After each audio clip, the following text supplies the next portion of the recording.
everyone, my name is PearlescentMoon and welcome back to Hermitcraft Season 9, Episode 37.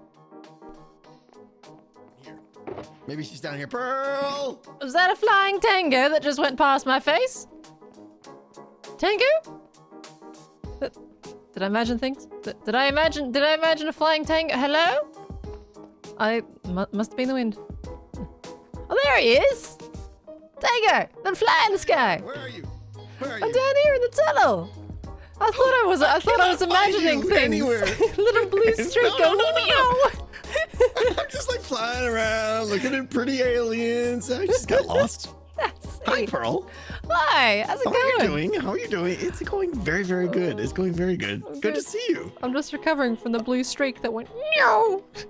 It disappeared like it was the wind. Screaming various sounds. Yeah, that was me. That was me. So I'm working on a little project. It's called Decked Out. I don't know if you've heard about it. It's rumors and all that. You're probably been waiting for like 9 months. But anyway, I'm trying to get some help. I'm trying to outsource a little bit to both make the dungeon look a lot better and to get it done quicker. And I'm kind of seeking out amazingly talented people such as yourself to do little bits and bobs. Yeah, I was gonna say I like where that's headed. I am all for that. I would be absolutely honored. Okay. I would be honored, honestly. Decked Out is amazing. I can't wait. This is amazing. Yeah. This is amazing because I'm like so excited. Okay, so but what I'm kind of doing is I have like little rooms here and there, and I'm like I had B-Dubs build me a boat, and he did this amazing job. So I don't. Well, more like Goonies. Have you seen the movie Goonies? Yes, I have seen Goonies. Yes, that is really cool. Exactly. That's what it was inspired from. Yes, the ending that. Anyways, I got a room and I don't know what to do with it. So you have free reign. Would you like to see what I'm talking about? Yes, I would love to. Yes, please. Okay. All right. Follow me. Good. Yeah, you want to take the easy entrance or the difficult entrance? You know, let's do the difficult entrance. All right, follow me. I like your attitude. Yeah. Here. All right, we're already doing some ducking and weaving through snow. All right, this is a difficult part, right? Dive down here. Everything's fine. Oh, no. Oh, yeah, it's fine. Hey, look at that. That was easy. What do you mean difficult? I smashed my face. Yeah.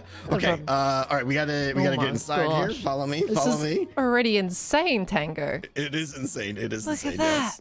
Yes. You're getting sneak peeks here. Ooh, little insider previews here. Matches me just well. Okay. Oh, this is the beginning of level 2 of Decked Out. Okay. All right. Yeah. I'm gonna take you to a room. Oh. Okay. Let's see. What's the easiest way to get here? Down here. Okay. We'll go this way. I love it. Look at the atmosphere you're building in here. You can have like little particles through this as well. Yep. We gotta get more of those little flowery things. Yeah. I only got like 1 in here. I want to get like 6 or 7. Yeah. Okay. Sometimes I get lost in my own dungeon, so bear with me. Over here. Game design. Yes. It is, this right here. Okay. Okay. So it's not very big. It's basically everything from here. This is a one-way dead end. Yep. The good thing is though, this wall here, this could get pushed back 10, 15 blocks or so if we need to. Yeah. No problem there. And at this point, level 2 is called the Caves of Carnage. Okay. Whatever. You could change the theme in here. You could change the atmosphere. You could make whatever points of interest you'd like. Whatever idea you want. Okay, and it's just supposed to. Your palette. It's just supposed to lead from this tunnel to that tunnel, right? Is that correct? Yep. Well, that is a way that you could go if you happen to have played a card that gives you jump boost, then you could jump over this wall. You're gonna get for the most part, it's one way in, one way out. So this is a good room for just a simple, like unique flavor room, and I'll hide some artifacts in here, maybe put a little quest or something in here. But that's all later after you make it amazing. Yeah. I can certainly do my little salt-based spice flavoring, in this little room. Excellent. I love it. Yes. When can I start? Immediately, but again, I want to stress no rush. I mean, I still have so much work to do, but whenever you want to, that's great. But if it takes you 3 weeks to get to it, that's fine too. It's all yours. Empty palette, go nuts. I can't wait to see what you do. Thank you, Tango. I will do. Oh, look at all this. I'll give you instructions how to get back in here when the time comes. I think I will need that. I might get lost trying to get out of this place. Yeah, I'll take you out. All right. Thank you, Pearl. Thank you, Tango. Well, there we have it. Tango has recruited us into the fold, and my gosh, am I beyond excited to be able to help out with Decked Out. It is an absolutely fantastic game. I didn't get to play the first iteration, and I'm very excited to play the second one. And you know what? I don't want to ruin Tango's game with my bad building, so we're gonna have to do some very serious thonking to get something that works absolutely beautifully with what Tango's got going on over there. However, while I give my brain a little bit of time to catch up and conceptualize something, we are actually going to do some cleaning lady business because I've been told that we have an overflowing bin that I need to attend to. Specifically, Mr. Jevon, who we haven't really checked in with properly since we made the bin. We knew he was using it, but I've been told that he's gone and filled it up again. So we do need to do a little bit of an empty on that one and see what's going on with his trash system. Hello, hello, there is the beautiful bin, and let's see what Jevon's been doing. Oh, hey, is it Jeff? Who throws out a whole ancient debris in here? You know, there's a whole bunch of card packs now too, which is very enticing considering now that we have that recycling shop, we can throw these in there. But he's left me an ancient debris. Was that intentional? Hold on, is there anything in these shulker boxes? There's even more card packs. I mean, I feel like Jeff's gonna regret throwing these out now. Since, you know, since the new recycling center's been made. What about in the hoppers? Okay, the hoppers are empty, so it's not completely full. There is still a little bit of room, which means I don't need to build the second size up just yet. Jev's kind of like staying within the bounds of the boxes, which is fine, but a full-on block of ancient debris. The one problem with this is that I said that I would not do this for profit. It was a free service. Do I get to keep the ancient debris block? Like, is that okay? Can I keep it? Can I keep the little block? Have I earned it? No, I'm conflicted. For now, we empty the bin and put it in my ender chest because I'm still trying to figure out where on earth I want to put all this stuff. And you bet your bottom dollar the next person's bin I want to check out is Scars. I want to see if he's filled it up or if we're still good on space and if my bigger storage bin really has kind of saved the day here. Let's have a look. What have we got going on? Empty, empty, empty, and empty. All right, well, actually, no, it's going to fill up those ones straight away. So it's a completely empty bin. Scar has not used the trash bin in quite some time by the seams of it. But all good to know that is nice and empty. Alas, there is one more thing I have been informed about. Apparently, the trade section of Twinkly Trash has received a little bit of a donation in somewhat recent times from the wonderful Joe Hills. And he has filled all of these boxes and barrels and things with just blocks galore. And it's an insane amount of resources, so much so that my trade section can't handle this capacity of blocks. I mean, it's fantastic for people looking around for things that they need or want, but I don't have a good place to put them right now without making this whole thing really confusing to try and sift through. So we have a newfound capacity problem in both trash and extra blocks in the trade section, and it sounds like that is a problem for future me to solve, maybe potentially in the next episode. Because we've already got our task for today, and doing this one as well would probably be a little much, but oh my gosh. But yes, maybe in the future I can kind of expand this to a proper automatic system or something, and maybe we can get some hermits involved and really make the trade section blossom and bloom if people are going to use it, you know?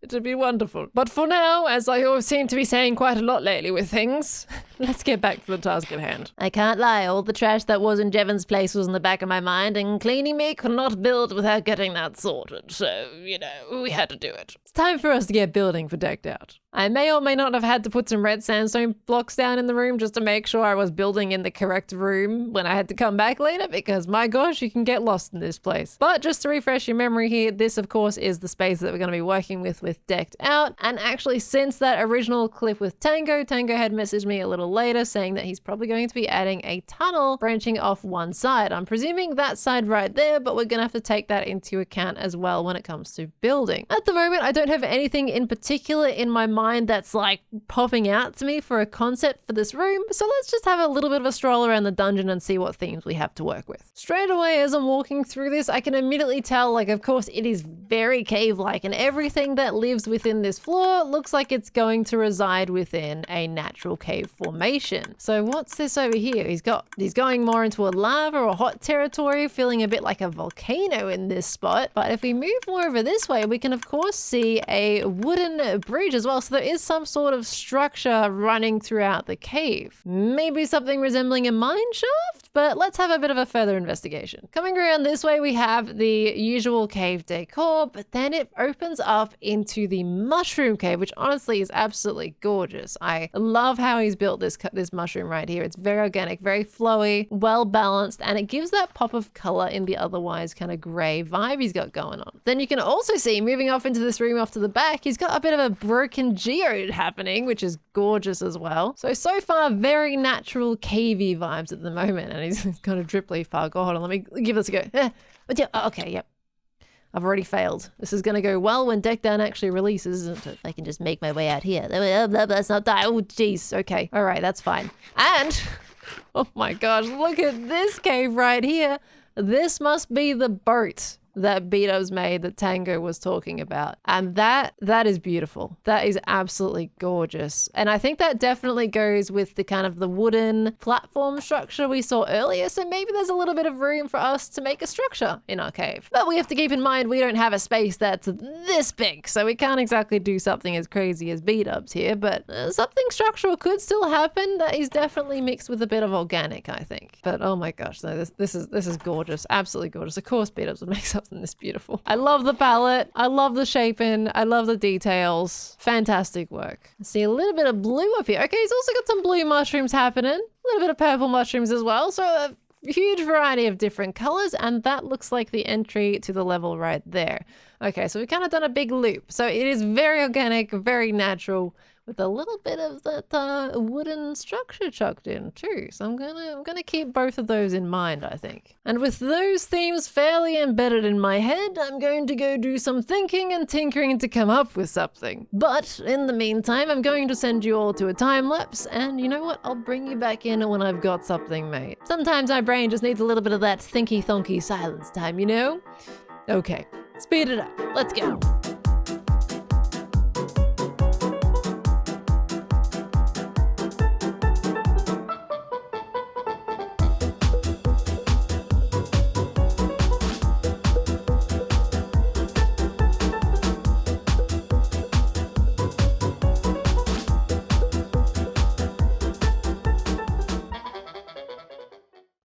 Now, you all already have seen pretty much the bulk of that build in the time lapse, so what we're going to do to show you the room is we're going to stroll in there as a player first and get that kind of full reveal experience. We're pretending we're the player, we're walking through here, we see remnants of wood structures, and then we come around this corner and you're met with some kind of very lush, wooden and natural type of room with, well, a little bit of parkour.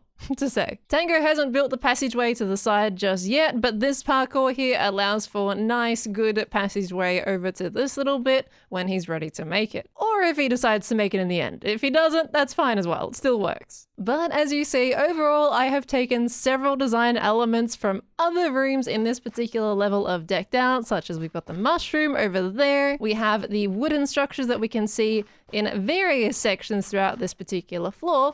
And then when you walk up here, I've got kind of like a bit of a eating area and drinking area set up with a nice cozy fireplace next to it to kind of reference B-Dubs' pirate ship just a little bit. We have our fine candle decoration sitting atop the table. Don't pay me too much, I didn't have flint and steel at the time. I'll light them later. And then over towards this right-hand side here, this is just pretty much where you've got your barista or your folks that give out your food and drink. So it's nice and cozy in here. And we have some chests over there. Now, I don't exactly know how Tango's Decked Out works or how he wants to do it, but at least if he's doing any extra loot around the place, then there is options to stick them in those. You know me and my greenery, we have to add it everywhere. It's lovely, it's pretty, and yes, I double checked that the Ravagers were not going to destroy it because apparently we have Ravagers on this particular level running around. So all of these are pretty safe, and if they do at the end of the day somehow destroy these leaves up on the ceiling, that's okay, it looks fine anyway. The glowberries will still remain. As much as this little hole has lava down in it for the parkour, you might want to be careful of this one over here because it's a little more dicey. So if any players just suddenly hop over this wall here and just go tumbling straight down, it might not end too well for them. But if they happen to land on the magma, they can just use the ladders and whatnot to climb up. Same as the water section as well with the ladders and the vines, which, as I can see, getting a little overgrown, but that's okay. I thought the parkour was a nice little fun touch to slow players down a little bit while they're being chased by a Ravager. I did want it to be a little more challenging, but we had to make sure the Ravager wouldn't fall down there, otherwise it would get stuck, because Ravager has a 2x2 hitbox. So I've essentially kind of covered up a lot of those holes there by just adding a whole bunch of walls. While still making it possible for the player to actually fall down and cause them to lose some of their valuable time in the dungeon. Alas, this is how the room turned out. How do you all like it? Let me know down in the comments below. I think it came out all right in the end. It wasn't exactly what I had in mind. It was quite tricky to try and come up with a design for this particular space, but it's okay aesthetically and it's playable, and that's what matters. Well, now that our room in Decked Out is done, it is actually time for us to go back to our base, because you know what? I've had a little bit of a birdie tweeting in my ear recently. That said little birdie is getting up to some mischief in my base, and I really want to know what's been going on. So let's go take ourselves a look-see, shall we? Tiny holes to fly out. Well, we did it anyway, we're fine. Real quick before I go to my base and see what's been going on, and I just want to fill you guys in because I won't be able to say it with everything else happening, is the fact that I have started work on that forest I was talking about on the top of the base. You know, the one with the little curvy path leading up to the tall tower and the flower? Yeah, I started work on that little foresty thing. It's really cool and autumn-like, and you'll see that when I rock up to my base pretty soon. So if you're wondering what that is, that's exactly it. It's got nothing to do with whatever's happened. There's the tall tower I was talking about. It's got snow on the roof. Gosh darn, I gotta get some string up there. Okay, I'm seeing something new already. I saw that. Is that a Mario plant on my base? Hold on. I can see a Princess Gem down there as well. Hold on. Let me just check out impulses real quick. That is a gem. That is a wonderful looking gem in Impulse's face. And I have a brand new alien looking plant to my name. But that's a Mario flower thingy-majiggy. Look, I'm not that great with my Mario terminology and knowledge, but nope. That's definitely a Mario plant. I love that. The shaping is done well. I kind of almost want to keep that. Hold on, what's on the sign? Oh dear. Is this a mob spawner or something? Oh gosh, okay. I think it's a little more than a plant gift, it's a mob gift too. A little plant gift for your base, Gem. Oh, Gem. Thank you so much. I actually do want to keep it. It's unfortunate though, because it's kind of a little overlapping the new path I've made. Maybe we can just kind of move it and shift it over to another section, because I do like this. This is adorable. And of course we can see that Gem has pranked Impulse as well. This makes me excited because I've been wanting to start a bit of a pranking war for the longest time. And the first move was those googly eyes on Impulse's statue. So kind of hoping Impulse does a little bit of retaliation here, but now we got something from Gem to go off, and I'm looking forward to doing something with that. However, it will have to be in the next episode because we've kind of run out of time for this one. We've got some other things that we need to be doing very, very soon. But before I go and do that, let me kind of show you guys the start of my little forest I was trying to build. If we fly up here, I can show you that path texture that I've been slowly but surely working on. We've got a bit of a coarse dirt and rooted dirt texturing here on the path that gradients into a lovely green concrete powder and uses azalea saplings and flowering azalea saplings to create this really gorgeous extra texture in there with some inlaid flowers. This is a bit of a slow burner project, but then we've got the trees themselves, and they're kind of like, they very much look like an autumn vibe right now, but the color palette is a little bit more alien-like to me, at least. We've got the mangrove stalks, because most of these trees are actually going to be the orange variant with just a little bit of orange and pink mixed in. We've got the stripped mangrove right there coming in with the very vibrant orange wool and concrete, bit of glass to fluff it up a bit, and some smooth red sandstone slabs for extra shaping. And if we fly out a little bit, we can see it from afar that it should be quite a nice contrast from the terrain. Despite the terrain being very orange itself, the orange is bright enough for it to feel very different and bold. But I'm quite happy with the design, and I'm looking forward to continuing that and really stretching those trees right across that landscape. However, of course, we have to get to that thing that I said that we needed to do, and that thing just happens to be a TCG tournament. Beef has created a wonderful bracket for all hermits participating where, you know, people verse each other, whoever wins versus the winner of the other person who won from their bracket, and so on and so forth until you get your overall winner. And my first match happens to be up against the wonderful Ren Dog. So we're going to do that right now, but I will quickly explain that I'm going to turn that into a time-lapse format with some commentary over the top of what's going on because these matches can get very long. If you would like to view the full match, I'm going to chuck that up on the second channel and I'll leave a link down below in the description if you'd like to take a look at it when this video goes live. Let's waste no more time and let's go play some TCG. And thus, Ren and I began our round, with me dressing up in my suit for the occasion. For anyone who doesn't know Beef's TCG, it's a hermit-focused card game where you need to aim to knock out at least 3 of your opponent's hermits or clear the board. Each hermit has its own attacks and item card requirements to use those attacks. There are type advantages as well, however that did not come into play here as it did not apply. Each player submits 42 cards that will be randomly drawn to the player's hand as the turns are made. Ren was picked to go first by random chance, and once he had a valid hermit to play, the round kicked off. If you're the player going second, you must put a hermit on the board before the other player makes their first turn, where I decided to play Tango. Now, Tango has an ability that allows him to attack for 100 damage once all the item cards required are attached, and afterwards must be switched to another hermit if available, so this is a move that I was aiming to use. Only one hermit is active to use and be attacked unless specified at a time, and you can tell which are active by them being the right way up on the board. Overall, this round went very fast, so there's not a great deal to mention, but Ren ended up struggling to pull another hermit into his hand and was only able to play Azuma the entire game. He attempted to add a netherite armor effect card that blocks a ton of damage to Zuma, but I swiftly was able to remove that via using a Curse of Vanishing card played during my turn. Both of us ended up poisoning each other through various methods, so health was being gradually drained, and eventually I was able to wipe out Ren Zuma with a dot card that I brought to the table and switched to after using Tango's ultimate move. With a basic attack and poison damage combined, the game was set, and I ended up winning the round through a cleared board. 3 tokens were awarded to me, and Ren received 1. Seeing as I just won that round, we might as well spend the 3 tokens I have and get myself a hermit pack. Payment in here. And to be honest, I already pushed the button because I want to make sure it didn't sell out. And we've got a pack for us to open. So let's see what we got. Give it, yeah. We have an impulse. A rare redstone impulse, which is quite interesting because I am building a redstone deck of sorts. A common Zuma, which I already have another 2 of. A common XB and a common impulse as well. So, and a common etho. Interesting assortment of hermits there.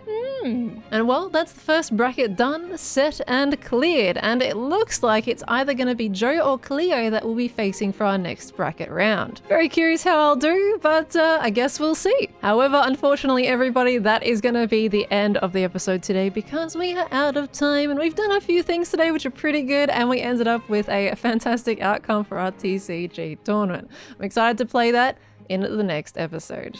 Thank you very, very much for watching, everyone. I hope you all enjoyed the episode, and if you did, let me know down in the comments below. But I hope you all have an absolutely wonderful, wonderful week. I'll see you in the next one. Goodbye, everybody. See you next time.